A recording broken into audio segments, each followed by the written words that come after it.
Hello, and we're going to talk a little bit about JavaScript today, how we can use JavaScript to manipulate what shows up on our screen. We're going to talk about console.log and alert and document.write. We're going to talk about instantiating arrays and also objects and seeing how we can utilize different techniques in getting those things into our context and querying them and seeing what types of objects they are. So we're going to start off with this index.html. It's very simple. We just have a title, an h1, a script tag, referencing an external JavaScript file that is right here. And that external JavaScript file is empty. So we're going to add a few things to that. We have it running in a live web server through Visual Studio Code. And this shows us what our DOM looks like, our document object model, and here is the rendered page.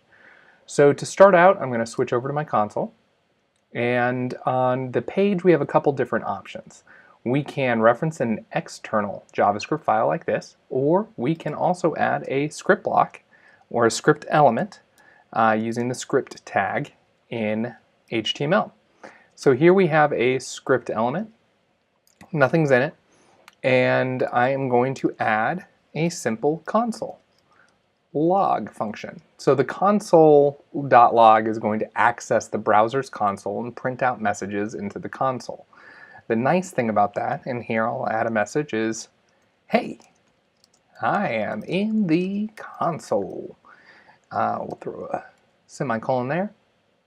And when we look at that, we can see this message shows up in our console.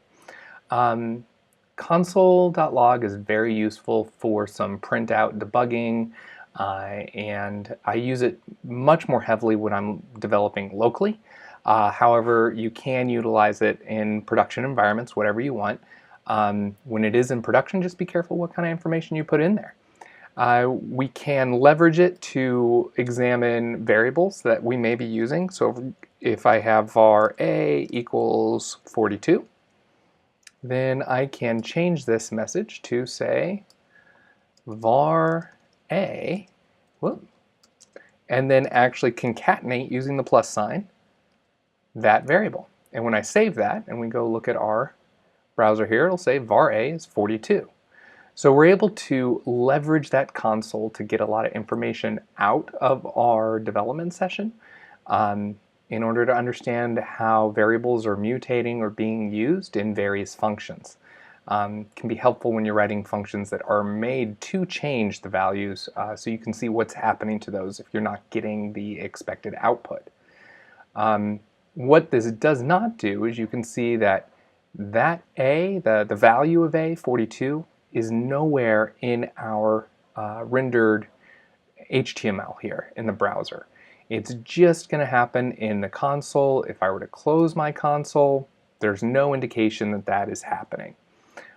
So you just open up your developer tools in order to see that. And we can also see that our script function is there, but again, nothing is changing the functionality of our site here. It's just writing it to that console. So another thing that we can utilize is the alert. So the alert is a way of utilizing the browser's mechanism to display a dialog box to the user that they can acknowledge information. So I am talking to you. And if I save that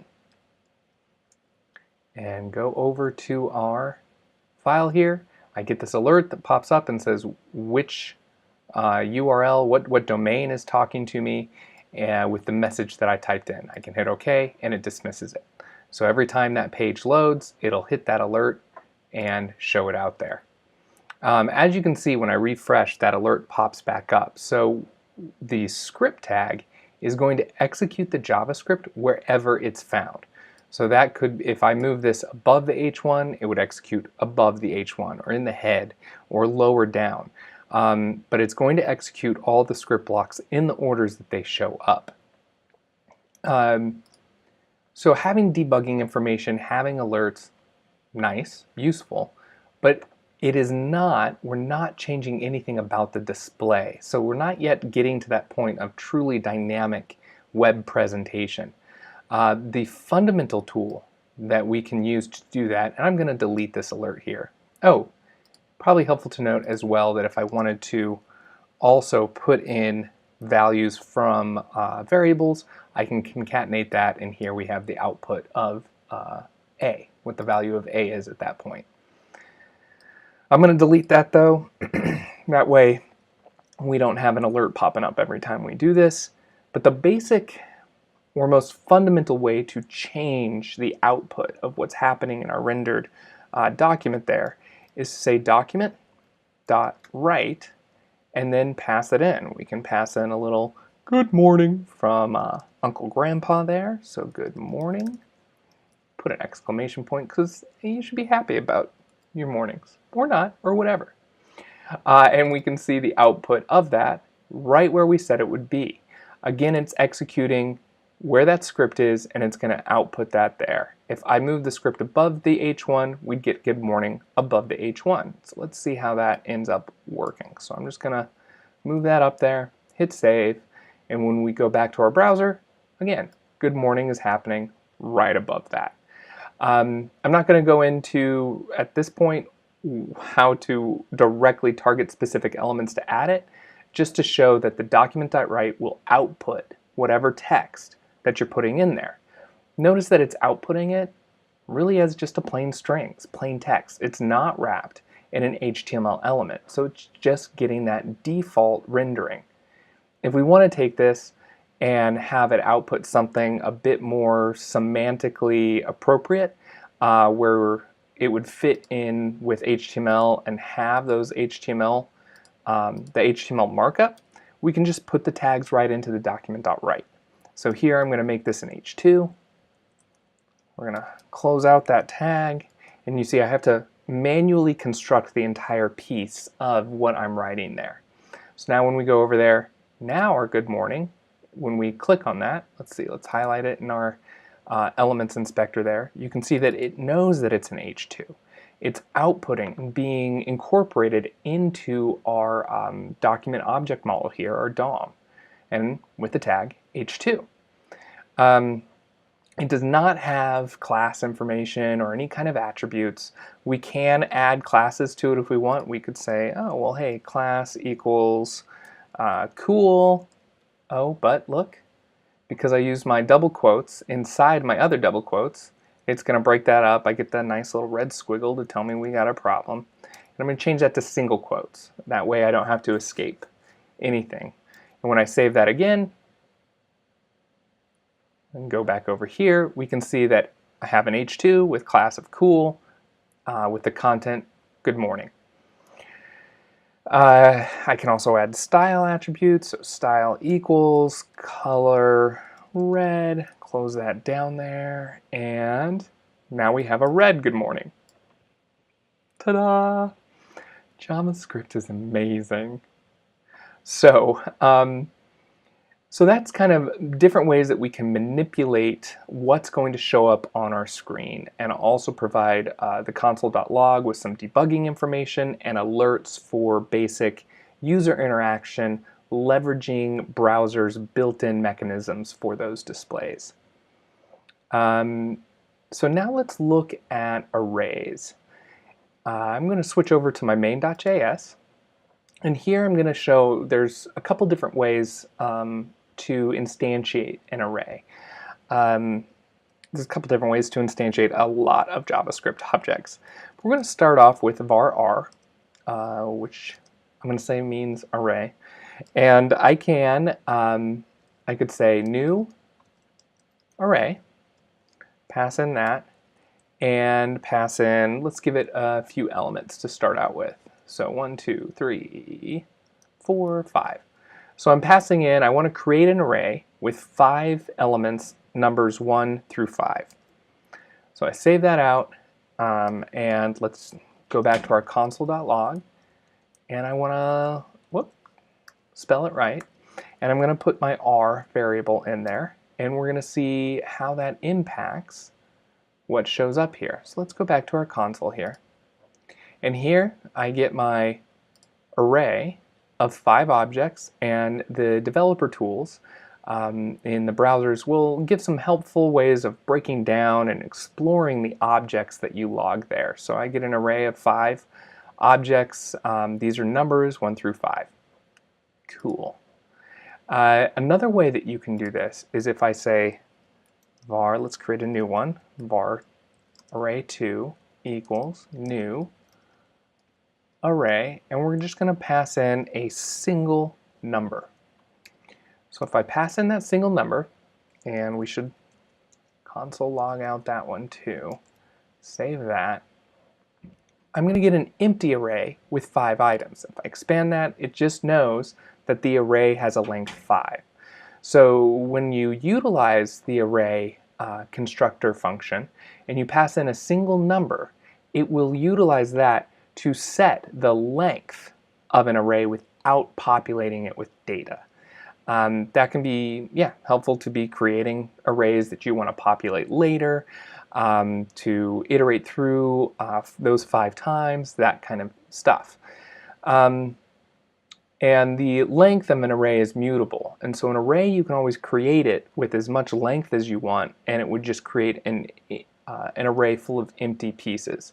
So if I were to access any one item in there, and I'll show kind of a comparison there, this one's going to log out the number 1, and this one logs out undefined. So we have a space, an element in there of undefined. It's waiting for us to assign it a value so that it can point to something in memory. Let me get rid of that. So another way that you can create an array is using what's called an array literal. So if I go to var, we're going to call this one array3, and it's going to equal, a new, sorry, I said literal.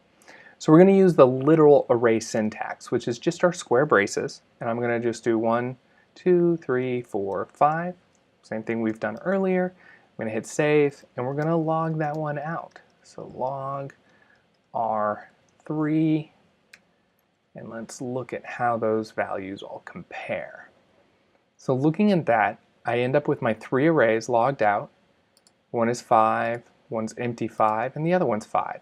So I have 3 different arrays, created 3 different ways, and they all operate pretty much the same. But are they? So let's find out. So we can also start looking at what the type of these things are. So if I go, not that, log, and I want to say, what is the type of R?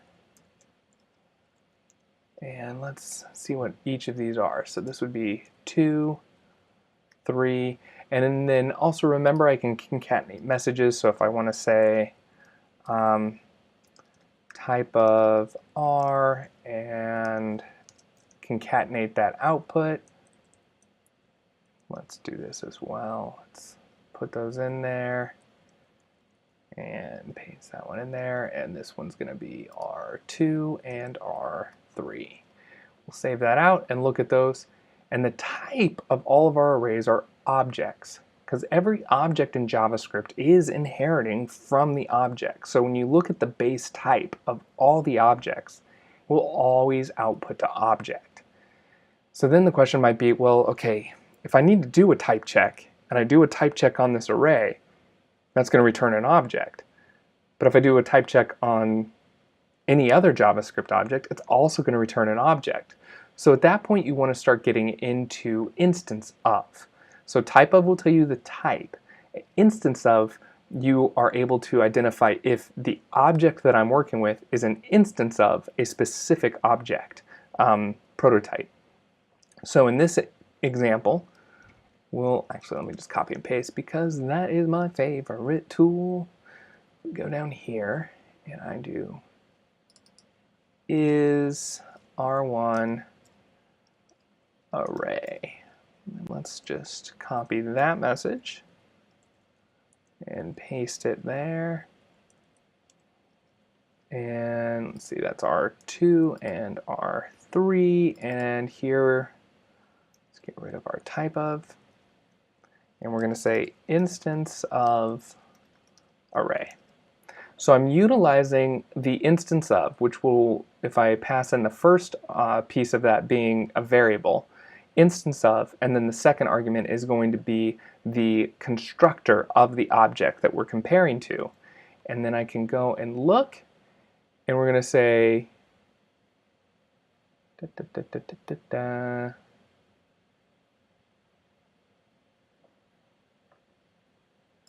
let's try this. Wrap that in there. It is giving the correct, well, no, it's not. Let's see. And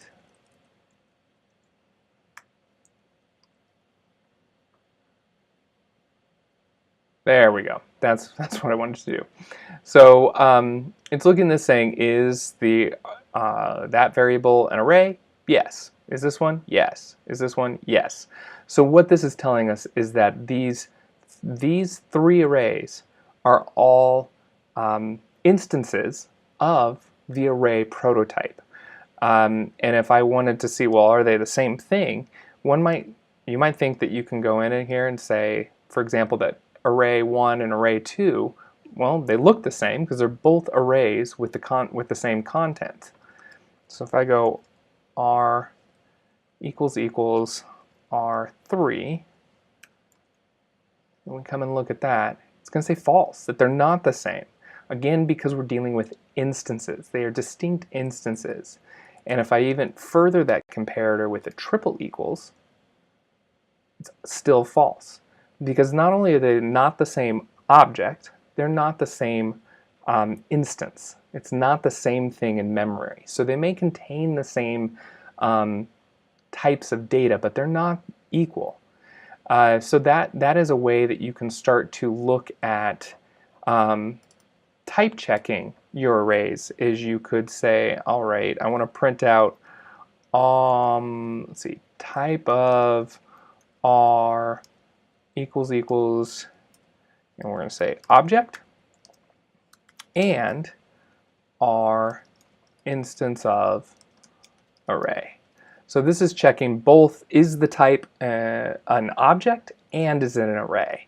And when I look at there, it's going to say, yeah, it is. So that is one way that we can use these capabilities, looking at the type, looking at the instance to validate whether or not an item really is what we think it should be when we're passing that object around. So speaking of objects, how do we define an object? How do we work with those? There's a couple different ways, and I'm just going to comment this stuff out for this example. Yeah, we have a couple different ways that we can define an object. We can define the object using the object constructor. We can also use the object literal. So some examples of that is var object equals new object. Great.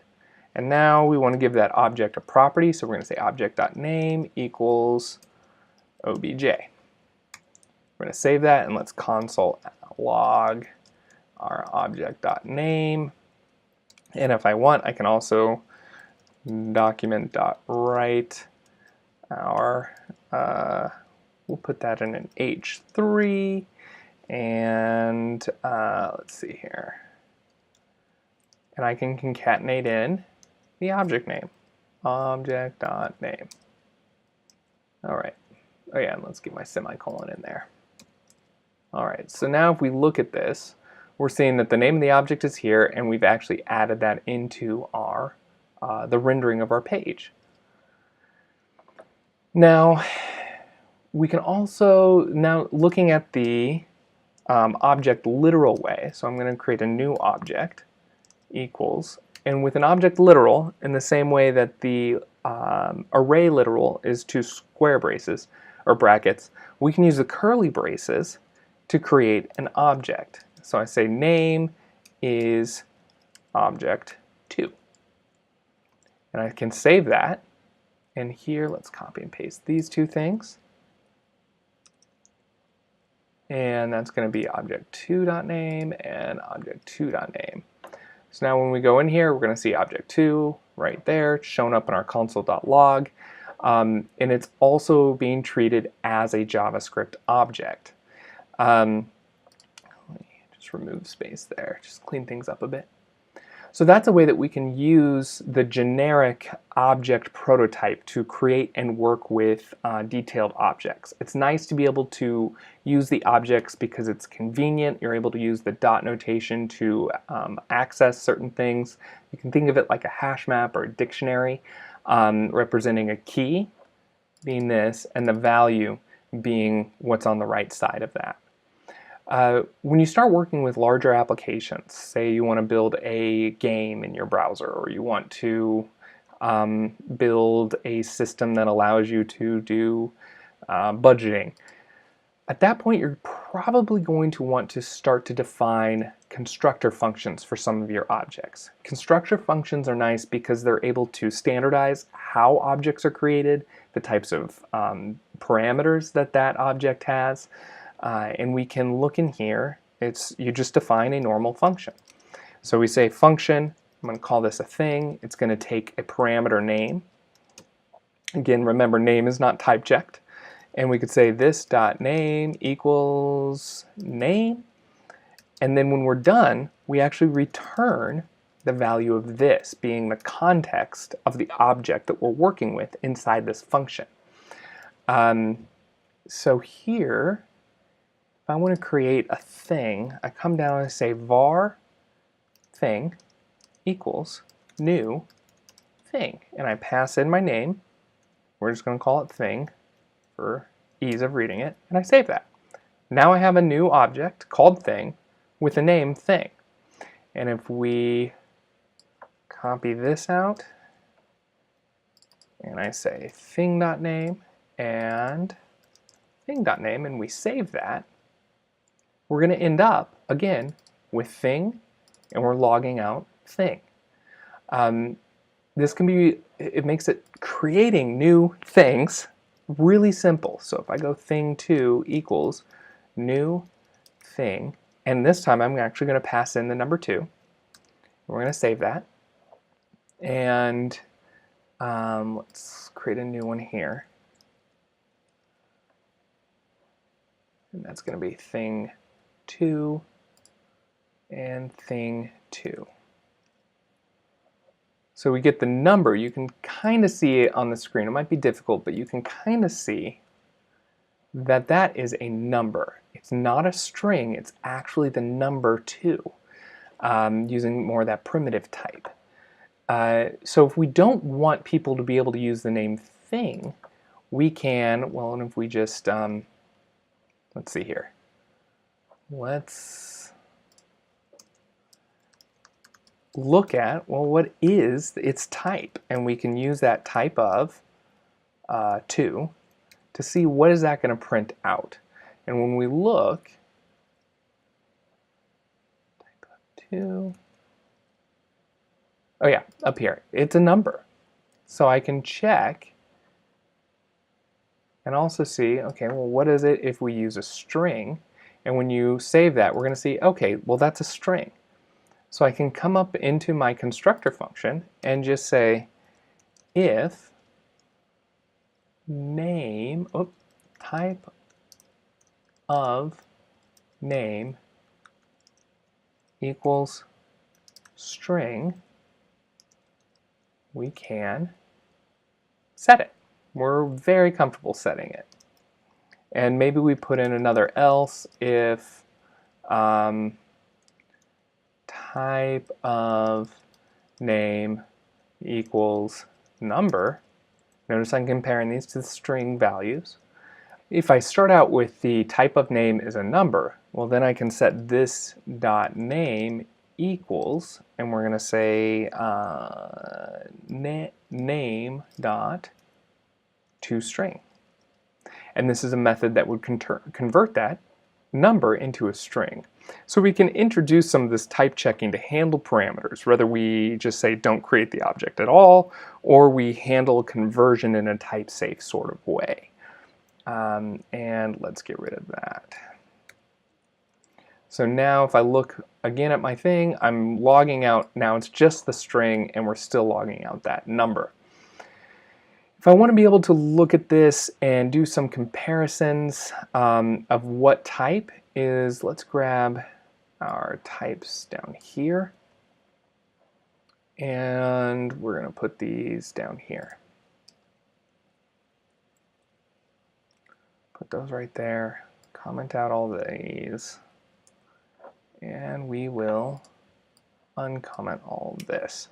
So type of, that's going to be obj, that's going to be obj2, and this is going to be thing. And got to make sure that we, let's see here, obj,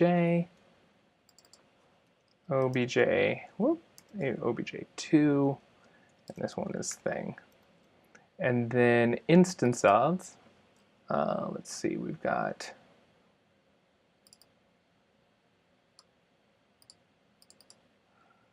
obj, thing, and here we're going to check, is this an object, an object, and an object. And then looking at, let's see here, that one, and that one. And we want to check that here. And then we're going to check to see if it's an object. All right, so we'll save that, look over here, and it's saying, okay, is it a type object? Yeah, these are all objects, they are all true. And if we want to then say, all right, well, if they're all objects, are they all things? So we can look at that. Oops, that's not what I want, and that's a thing, and so is that. And when we look at that, whoops, that is unclear in my messaging thing. All right. And we see that object is not a thing, object2 is not a thing, but thing is a thing. Again, we can get back into the instance of versus the type of to show and check that the thing that we're working with is indeed an instance of the thing that we're expecting. The other thing just to check here is if that is just a function. So you can call it without the new, and let's see how that impacts the values of that. So if I go back, I've removed the new, and we're going to look here, and we see that, wait a second, that is not any longer the value new, or a thing. And when we look at the equality of these things, let me comment out these. All right, so console.log, and we're going to log out thing equals thing2. So remember when we looked at comparing those array, those two things are showing up that they're equal. And that's because now they are referencing the exact same object. So even if I come out here and console.log out the name, thing.name, and console.log thing2.name, we would hope that one has the name of thing and the other one has the name of 2. But when we look, they both have the name of 2 because of how that function is working. So if we want to actually work with distinct objects, we have to have the keyword new in there to instantiate a new value that we can work with. So once we do that, thing and 2 become separate instantiated objects that no longer equal one another.